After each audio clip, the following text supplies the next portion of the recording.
What are the chances that Brent Venables wins a national title with the Oklahoma Sooners?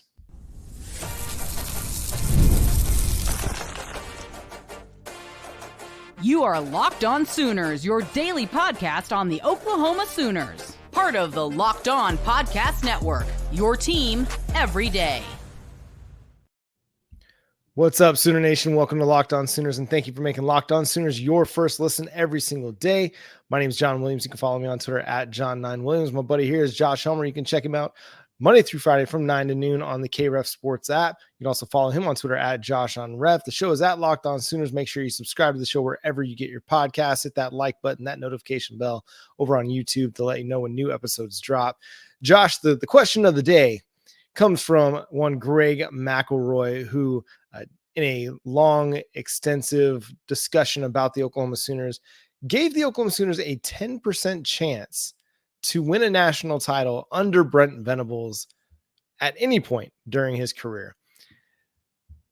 Where do you stand on that? Because off the top, looking at the very kind of big picture idea of that would feel pretty low. But given that Oklahoma hasn't won a national title since 2000, that might be about right. Where would you put Oklahoma's chances under Brent Venables?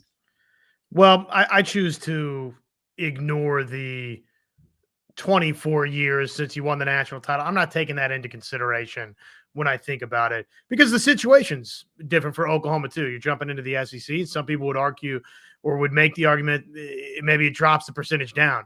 I think in a way it can help Oklahoma capture a national championship going and being a part of the SEC because being away from the SEC was a challenge for Oklahoma for years and years from a recruiting standpoint. So I think I've always been in the camp that Oklahoma stands to benefit from joining the SEC. Not that Oklahoma stands to turn into a punching bag in the SEC. So probably a lot of this depends on where you fall on that end of the debate, right? Is Oklahoma about to just become this also ran because they're joining the SEC? Or does Oklahoma meet the SEC head on and rise to the challenge and come out the opposite side better for having done so? And I've always, again, subscribed to the idea that Oklahoma is going to come out the other side better for having done so. So to me, when I think about it, John, I think about it in that respect. And then basically I hear him say 10%, and it means that we play out every possibility going forward. And, 1 out of those 10 times Brent Venables wins a national championship, it's tough for me to wrap my mind around the idea that he's only got a 10% chance to win a national title. National titles are hard to win, but I think the Brent Venables tenure will look back and feel favorably about it. I think he's going to win a national championship or two at Oklahoma. So what percentage do I put on it? Much higher than 10%. 30%, 40%. I think more times or close to more times than not, Brent Venables wins a national championship. So maybe I'm in the 50, 60 type category. It's tough to toss percentages at it, but I'm much, much higher than 10. It's interesting because you think about the team that you'd give the greatest chance to win a national title to, and that's probably Georgia. And you might put them at a coin flip year after year at this point to win a national title. The same could have been said for Nick Saban's Alabama Crimson Tide. We'll see where Kalen DeBoer has them. So I look at 10% and I'm like, okay, that doesn't seem too bad, because if you tell me over the next 10 years, does Oklahoma win one of those national titles? I'd feel pretty good about that. I'd like for them obviously to win multiple, go on this dynastic style run a la Patty Gasso and the Oklahoma Sooners softball program. But if they get one in the next 10 years, that's pretty good, considering, Georgia's been really, really dominant. You're starting to see a lot of teams kind of come up and try and meet that level of play. If the Oklahoma Sooners are able to say, hey, we're one of those teams that was able to capture a national title over the next decade, I think that's pretty promising. And that's not even to say how many times they play for a national title or play in a college football playoff semifinal or something like that. I think they're going to have a chance to contend on a regular basis, and getting into the playoff is the first step. And then obviously winning games goes beyond that. But you look at Brent Venables and how often and how many times he's played in a college football playoff championship game or a national championship game or a BCS title game. There are few people that have played in as many or coached in as many as he has over the last 20 plus years. Nick Saban was one of those coaches, maybe, and Dabo Swinney, obviously, but Kirby Smart hasn't been as many of those. Or maybe he has. I don't know the exact number on him as a defensive coordinator, but this is a guy, Brent Venables, who has championship pedigree and can get Oklahoma to that point. We're heading in that right direction. Is it likely to happen in 2024? I'd say the chances are probably much lower than 10%, but at some point in Brent Venables' tenure, hey man, all bets are off. And I think it will happen under Brent Venables that they will win a national title. Well, and I'm willing to confess that maybe off the top, not the most coherent points that I've ever made, but I kind of think of it in terms of the percentages. Is it 10%, 20, 30, 40, 50? I look at it like this and answer this question for me. Do you think Brent Venables will be at Oklahoma beyond 4 years? Yes. Okay. Is he going to be at Oklahoma beyond 6 years, 8 years? Yes. If that happens, do you think that he's going to win a national championship? I do. I think they win one in the next 8 to 10 years, and I think I think he's going to be a lifer at Oklahoma, however long he wants to be a head coach. I think he's got them on such a trajectory that they're going to contend. They're going to be one of the better teams in the country on a regular basis because of what they're doing on the recruiting trail, in the transfer portal, the trust that they've got between, the coaching staff and the athletic department. That stuff matters. Having that cohesion, it matters to the direction of a program, and they've got it in spades at the Oklahoma athletic department. So I do think he'll be here long term, and I do think that means part of that means because they've been successful, not just because he's an Oklahoma guy and he's a Joe C guy. No, it's going to be because they've been really successful along the way. Well, and I tend to agree with a lot of that as well. I think Brent Venables is a long-term guy at Oklahoma. And I think if that's the case, that coincides with a national championship or two. I don't know that you stick around by getting close, but no cigar if we're talking about 8 years and beyond. So, and the recruiting, the way that it's gone for Oklahoma, the commitment across the board, I think, from OU to understand that they're not where they need to be to go win a national championship. And that's from an administrative standpoint. If we're talking financially, resources that you can pump back in from a TV payout from the SEC, I think from conference affiliation in general, as we discussed off the top, John, that Joe Castiglione, President Harris kind of realized, wait a second, you hate to totally use that phrase, if you can't beat them, join them. But I do think there's a little bit of that for Oklahoma over the last quarter century, and in particular over the last 15 years. So there's an ability for this administration, this coaching staff to recognize, wait a second, we're not totally there in a couple of categories and important categories, and a willingness and a commitment to get there, and a track record from everybody involved in having been there and done that. So for those reasons, yes, I do think what percentage does it look like that he's winning a national championship? Okay, well, I don't have a good percentage to throw your direction, but I do think that he's going to win one. Yeah, I look forward to when ESPN updates their football power index for 2024, and it gives you those breakdowns of what the computer thinks will happen in 2024, odds to win 6+ games, odds to, make the conference title game, win the conference title, make the college football playoff, win the national championship. I think Oklahoma might come in right around 10% with odds to, win the national title. Maybe that's a little bit high. I don't know, but that's just kind of off the front of my brain. That's what my brain kind of just jumped to, is like 10% sounds about right, at least for 2024, but might even be higher beyond that. So can't wait. It's going to be good times in Norman whenever Brent Venables brings home the Natty one day. Could be this year, could not. What would it take to make the college football playoff? Let's discuss that coming up next here on Locked On Sooners. Passion, drive, performance, excellence, patience, The formula for winning championships is also what keeps your ride or die alive. eBay Motors is everything you need to maintain your vehicle and level it up to peak performance. From superchargers, roof racks, exhaust kits, LED headlights, and more, whether you're into speed, power, or style, eBay Motors has got you covered. With over 122 million parts for your number one ride or die, you'll always find exactly what you're looking for. And with eBay Guaranteed Fit, your part is guaranteed to fit your ride every time or your money back. Because with eBay Motors, you're burning rubber, not cash. With all the parts you need at the prices you want, it's easy to make your car the MVP and bring home huge wins. Keep your ride or die alive at ebaymotors.com. Eligible items only. Exclusions apply. eBay Guaranteed Fit only available to U.S. customers. So there's been a lot of talk about the schedule for the Oklahoma Sooners. It's a tough one. There's no doubt about it. But I think the assumption also was going into the SEC that the schedules would be tough. You're not surprising anybody by the reality that you're going to have, obviously, Texas every year, but Alabama on the schedule, a Missouri team that won 10 games a year ago and is potentially going to be a top 10 team going into the season in 2024, or an LSU team, or an improving Ole Miss team all the time through the transfer portal. So the program is always going to face tough opponents in their schedule. That's just going to be the reality of life moving forward. That's okay. But the question is, and it was a question asked to George Stoy of OU Sooner Scoop over at On3 as well. Will Oklahoma make the playoff if they're a 10-2 team? More specifically, if they go a 2-2 against Ole Miss, Alabama, Texas, and LSU? Josh, what do you think about that? I think it's a slam dunk they're in.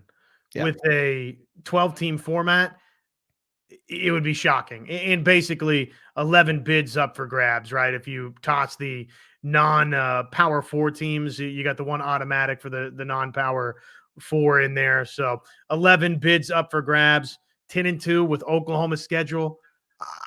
I don't even know if there's – I think the more interesting question would be, make me an argument where 10-2 against that schedule doesn't get you in. I mean, it'd have to be historic across the board elsewhere. You'd have to have a bunch of undefeated and one-loss teams, and I don't even know if that's enough to keep Oklahoma out under that scenario, and maybe a couple of blowout losses for the 2 losses for OU. But even with all of that at play, I think Oklahoma would be in, John.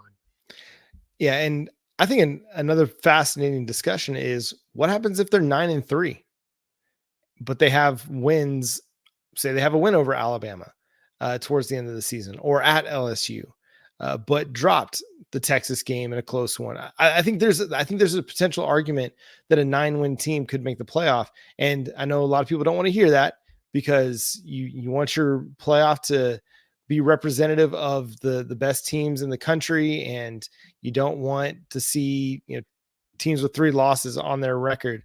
But you go back to the rankings from last year, and I mean 9 wins kind of puts you on the cusp of making the playoff. And with the strength of schedule, again, you don't want to hear strength of schedule come into the discussion all the time. You want it to be decided by your wins on the field. But with strength of schedule, I mean, it's not unreasonable to consider that because Oklahoma's got one of the toughest schedules in the country, that they could end up being viewed favorably, even if they have 3 losses on the schedule. But I think 10-2 for any team, honestly, is probably going to be a slam dunk, especially any team in the SEC or the Big Ten. You get to 10 wins in the regular season in either of those conferences, and you're likely going to be in the playoff. And there's a good chance that you see at least 3 SEC teams every single year, but probably closer to 4 on a regular basis.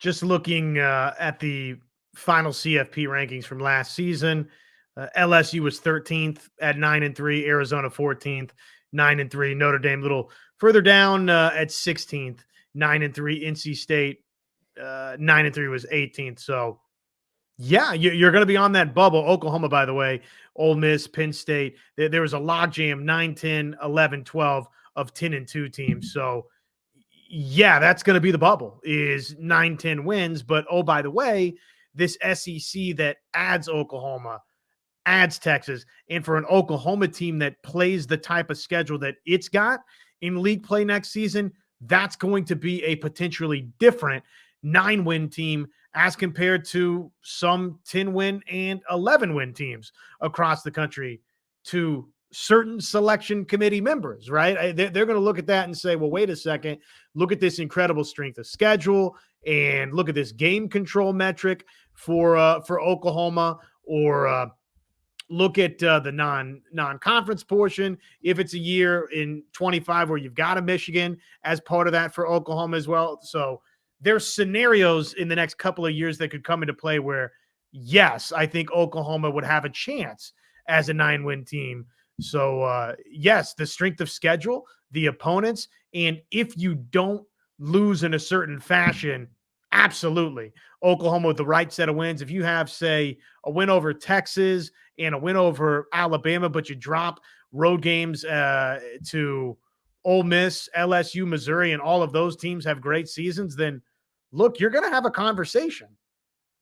Yeah, it's going to definitely be worth it, because you look at, I mean, just as things stand right now, you look at the teams that are ranked on their schedule. Tennessee currently number 16, Ole Miss number 6, Missouri number 7, Alabama number 9, LSU number 12, Texas number 4, by the way. So, a win over a top 5, Texas team, or a top 10 Alabama team, or a top 7 Missouri team, and that's gonna move the needle.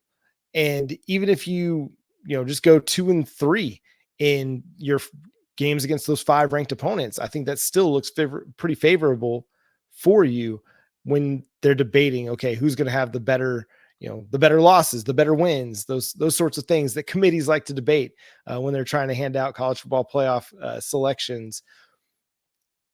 Can you be upset if you're a 9-3 team and you miss the playoff? I don't think you have a whole lot to be upset about, but I think you're going to have a lot that you can make an argument for if you're Oklahoma, and that's the case. It's like we kind of talked about just a couple weeks ago, like if Oklahoma and LSU both get to that final game of the season at 9 wins, I mean, that could very well be a play-in game for the college football playoff at that point. So, I mean, that's the beauty of the college football playoff expansion, is all those games are going to matter, every single one of them. Just because you have 2 losses on the schedule doesn't mean that your season is done. Every single game is going to give you an opportunity to kind of reinsert yourself back into the college football playoff picture. And oh, by the way, I know we're operating with the premise of the 12-team playoff where we currently exist, but keep in mind, there's already been discussions of getting this thing to 14 in a hurry. So we can revamp these conversations, maybe rapidly, to where, yes, 9 wins is going to be right there very seriously on the bubble if and when you get to a 14, 16 team type playoff. And don't kid yourself either. It's not just going to be the SEC. It'll be the Big Ten too. In years where you've got Ohio State, Michigan, Washington staying, competitive, your Iowas, your Wisconsins to go along with USC and Penn State, your Oregons, UCLA. I mean, that is a tough Big Ten that you're talking about. And that doesn't even, get into some of those middle of the pack teams alongside the Iowas of the world, your Minnesotas, who might be good on, in a given every other however many years. So the Big Ten and the SEC have gotten much, much stronger in terms of just the way they keep growing and just the depth of the conferences, to where, yes, 9 wins is going to be viewed differently in those leagues than it is the Big 12 or the ACC. And it should be, frankly. It should be. The level of competition has definitely kind of come together for the Big Ten and the SEC, where they can have that really, really strong argument every single year that we deserve 4 teams in whatever playoff format that you have. When it gets to 16, we deserve 5 teams. They're going to have a strong argument to make for it. And Oklahoma is going to have a strong argument for the college football playoff in 2024. And a lot of it is due to the returning production that they have on both sides of the ball. But curiously, it may not rank as high as you think in the SEC.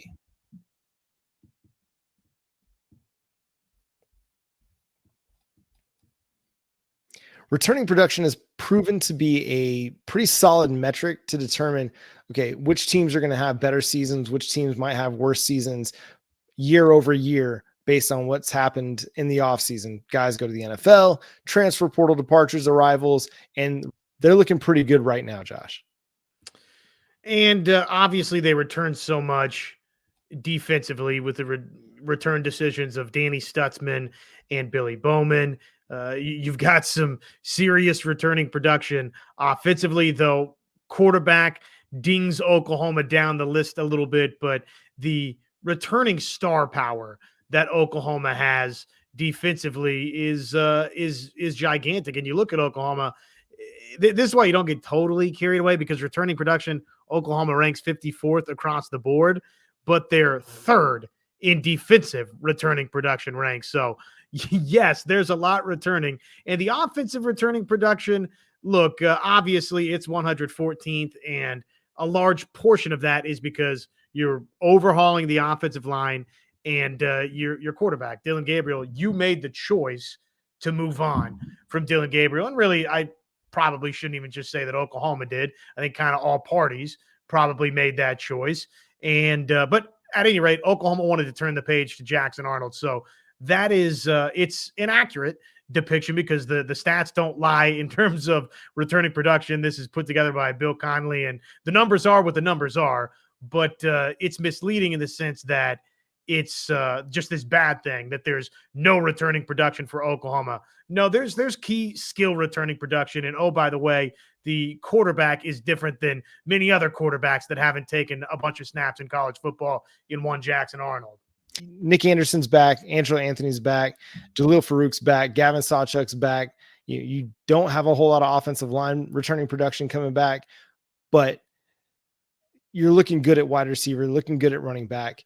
Tight end, you got to get more out of, because you don't have anything coming back from last year, and it wasn't good last year. Defensively, that's where you're hanging your hat right now. And you should, because this is where you should be heading as a team, is that this is going to be a defensive football team under Brent Venables. It's going to be a team, obviously, if you're Oklahoma, you're always going to be good offensively. That is going to be Oklahoma. For the last 25 plus years, more often than not, and a large percentage of those years, they're great offensively.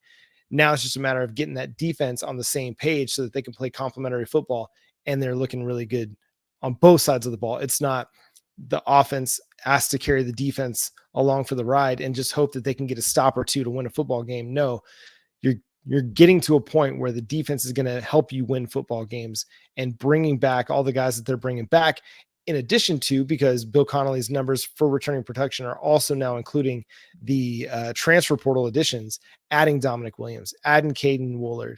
That helps a lot. Adding a Des Malone, all that really, really helps a lot. But you already had a really, really strong foundation and a really strong base with Stutzman, Bowman, Washington, Dejon Terry, Ethan Downs, all coming back.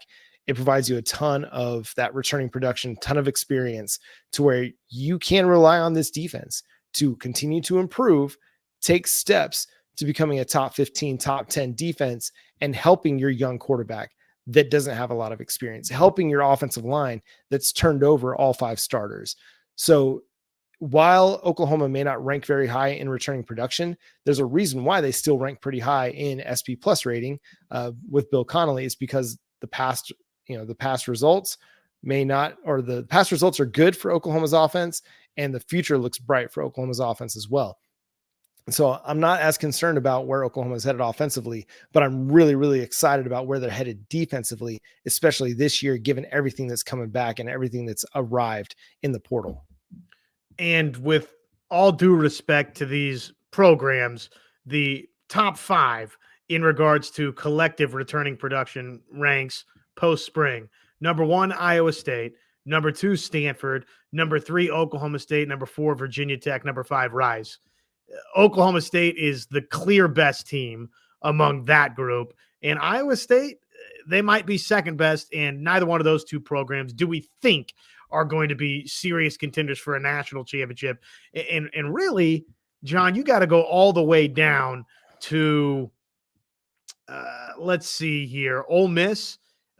Some would say maybe even Missouri at 17, Ole Miss 23, Oregon 26. Those would be the first 3 names in these returning production ranks that I look at and say, okay, I can entertain an argument that they win an SEC championship, though, Ole Miss I like better than Missouri, and Oregon I like better than either of the other two in terms of winning a national championship. But those are the first 3 that you really think seriously about. Georgia's all the way back at number 29. So what can we glean from this more than anything? It's don't freak out over Oklahoma being 54th. A lot of this is because Dylan Gabriel is not back, at least offensively and then overall for Oklahoma. And the important thing for the Sooners is, as you pointed out, the Dominic Williams edition, the Des Malone edition, in addition to everything Oklahoma brought back defensively, is why they're thought of so highly defensively. You also lost Drake Stoops from your offense that had a breakout career year, led your team in receiving and touchdowns, and you lose that production, and that's going to hurt you in that offensive returning production metric. But again, who's worried about the wide receiver room? Nobody. Everybody's excited about the wide receiver room. Most people across the country are excited about what Oklahoma's got offensively. Greg McElroy, who gives Oklahoma only a 10% chance to win a national title under Brent Venables, he's excited about Oklahoma's wide receiver room, and for a good reason. So even though you lost Dylan Gabriel, you lost Drake Stoops, okay, you're replacing them with a 5-star quarterback in Jackson Arnold, who has really, really high potential.